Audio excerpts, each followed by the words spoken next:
What's better than Launders Land 1? That's right, it's Launders Land 2. The funniest part about Launders Land 1 was this sign right here, because when Rivalry made this event, they thought it would be super funny since I kept calling Fragfest Launders Land 1, and then we made Launders Land 2 and called that Launders Land. This was supposed to be the sign on the funhouse theme park that was Launders Land. It was supposed to be right there above the entrance door, and it was supposed to be 14 feet wide and huge, right? Welcome to Launders Land, right? The funhouse. Haha, you want it to be called Launders Land? How do you like Launders Land now? How much do you love Launders, motherfucker? So instead of making that 14 feet, what happened was we got a bunch of things, including a big thing on my face that everybody signed, and then we had a bunch of other graphics and some cardboard cutouts and stuff, and they're like, oh my god, I don't think the sign came. And then they found the bag that had my face in it that everybody was signing, and they looked at it. At the bottom there was this sign, okay, 14 inches long. That's right. That's the only sign that exists from Launders Land 1. It was supposed to be 14 feet wide, and instead what happened is they ordered it and made it 14 inches, and that's what we've got.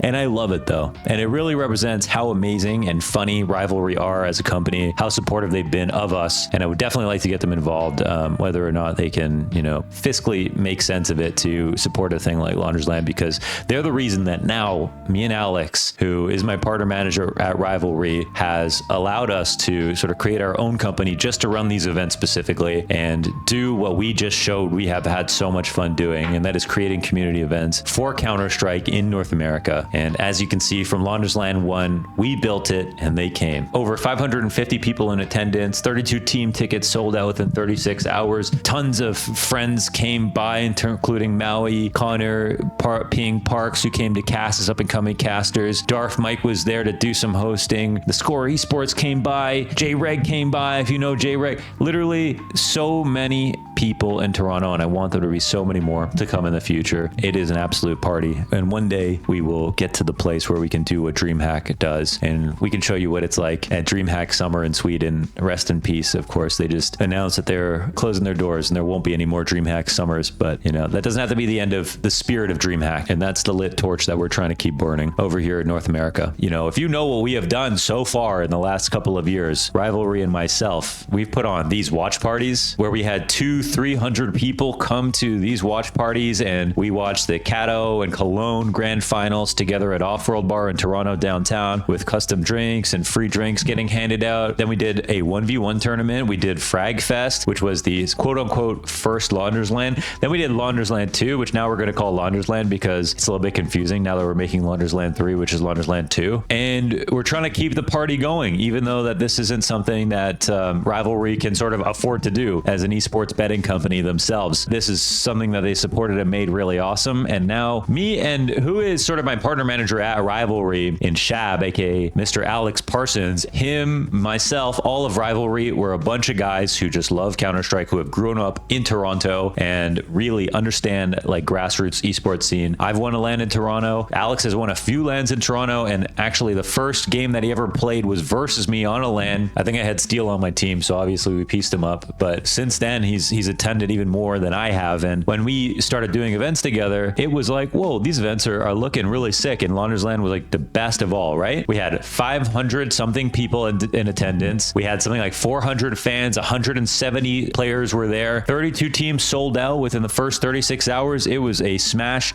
success. Oh my God, that is falling off. Why is that?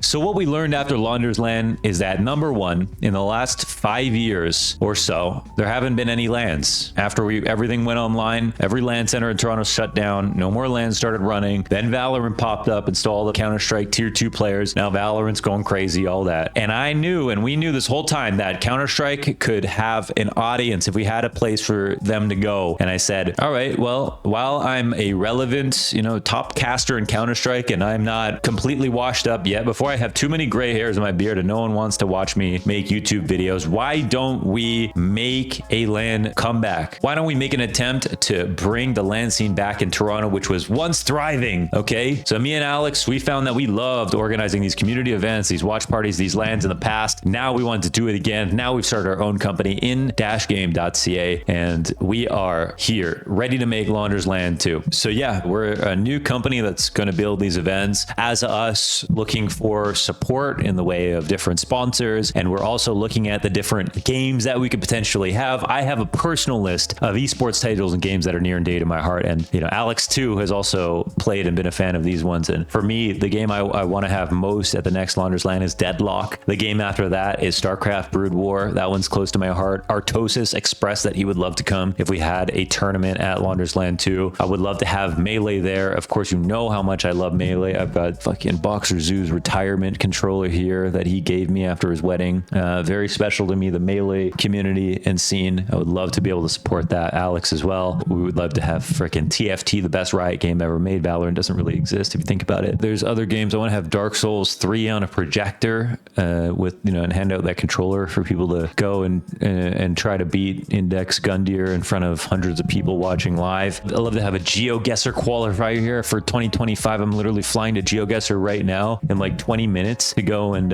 cast the GeoGuessr World Cup finals in Stockholm City Hall. Make sure you're there to watch that if you can. No, that's it. Counter-Strike, Deadlock, Melee, Brood War, TFT. I want to cast a small net, okay? I don't want to cast too broad of a net and say I want every game to be there. These are the games we want to be there. But yeah, if you want to get involved in some way, or you have an idea, or you have any questions for us, you can email contact@in-game.ca and reach me and Alex and let us know what you have. Ideas, you want to be a part of the event in some capacity, just let us know in the contact email. We're chill, we're approachable. Shoot us an email, let us know how you feel. If you missed it, you can read up a little bit on this article, but we put together a proposal with NOUNS to secure some funding and have them be a title sponsor of Launders LAN 2. And this really gets us off the ground, opens up our options to make this LAN as good as it possibly can be. And now we are boasting a $25,001 prize pool. We are going to be the biggest local ever hosted for Counter-Strike in Canada. The signups are going to be open soon. The date is TBA. It's early January. It's looking like the first weekend of January, but we haven't scouted out all the possible venues. I think we're going to go bigger than we did last time, guys. If you were there, we were at the warehouse. It was beautiful. We'll see if we're going to go back there, but we might have to scale up. And this is an announcement video telling you that we're sort of pulling ourselves up by the bootstraps a little bit. And with the help of Nouns and the funding that we secured, about to put together this LAN that's going to make history. It's going to be incredible. The last one was so much fun to be at. We had a massive Boxer booth. This time, we've already locked down a potential other booth with another organization in North American Counter-Strike esports that's very big, and we're going to try to add on as much things as possible. And now we're even thinking about adding in other games. And our ambition does not slow down or die with just Counter-Strike and making that as good as possible. So, I mean, it's my personal dream to do what Dreamhack did in Europe and make a Dreamhack in North America. Alex wants to run a damn Counter-Strike major. I just want a Counter-Strike major to come to Toronto. But, you know, we've got some lofty and ambitious goals. I'm at a point in my career where I know that I can get people to come to these events. We love bringing people together. I want to make sure everyone can meet their internet friends in real life. That's my personal goal. And I'm at a point in my life where I think friendship solves every, you know, big problem. And I want people to be able to make more friends at events like these. And my most special memories are going to Dreamhacks and, you know, Dreamhack Austin in 2016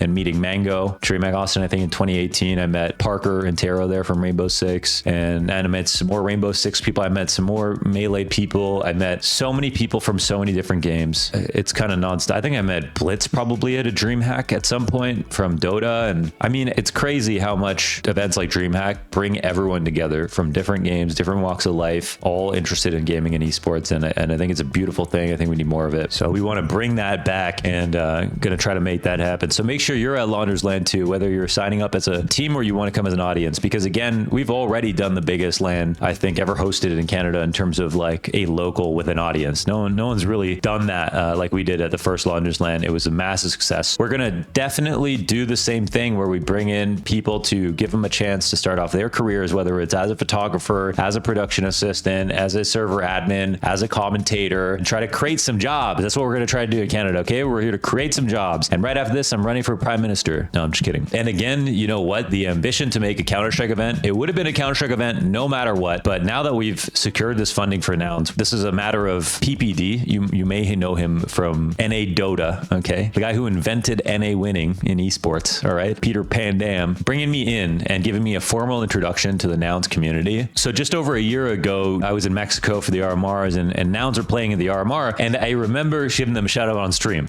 I was like, Nouns are the sickest DAO ever. Nouns is actually funded by what? Nouns DAO. Nouns DAO. Which is actually the sickest DAO ever. And the reason was I knew about Nouns for a couple of years now, and they were always sort of a really, really like high quality project and very cool because they were a DAO, which means they're decentralized autonomous organization and can vote on proposals. With everybody who has a noun, you have a vote. And so when you buy a noun, which at some point, you know, the price of nouns was very, very high, they've amassed a massive treasury of Ethereum, and they collectively vote on ways to spend this treasury to support projects that proliferates nouns and the knowledge of nouns and, you know, what noun stands for. And so you see nouns supporting everything from schools being built in Africa to skate parks and skate projects being built. Bob Burnquist just had a proposal passed to have a skate event run recently. And Peter said, why don't you come in and try to pitch Laundersland? Like, we saw how great Laundersland was, and nouns is something that this fits right into the esports vertical. Why don't we try to make a really cool community event? Because nouns are all about community too. And I said, okay, let's try it. And I got to learn more about nouns, and now I'm fully invested in the community, and we have just secured funding for our first event. And even though it doesn't cover all of the funding that we need for the event, it gives us the leverage to create the biggest Canadian local of all time with $25,000 prize pool. That's because of nouns. It gives us the ability to think, okay, let's go bigger with the venue maybe, and think about going to somewhere that's even bigger than the last time. And now we're thinking about getting in other games and doing more than, you know, we've even offered to do for nouns. But you can see that we got 125 votes for, 7 against, 1 abstain, if that's correct still, and, you know, overwhelming support. And everybody who voted is a nouns holder. They're spending their own money essentially, right? They're spending their own money to try to create more reach for nouns and show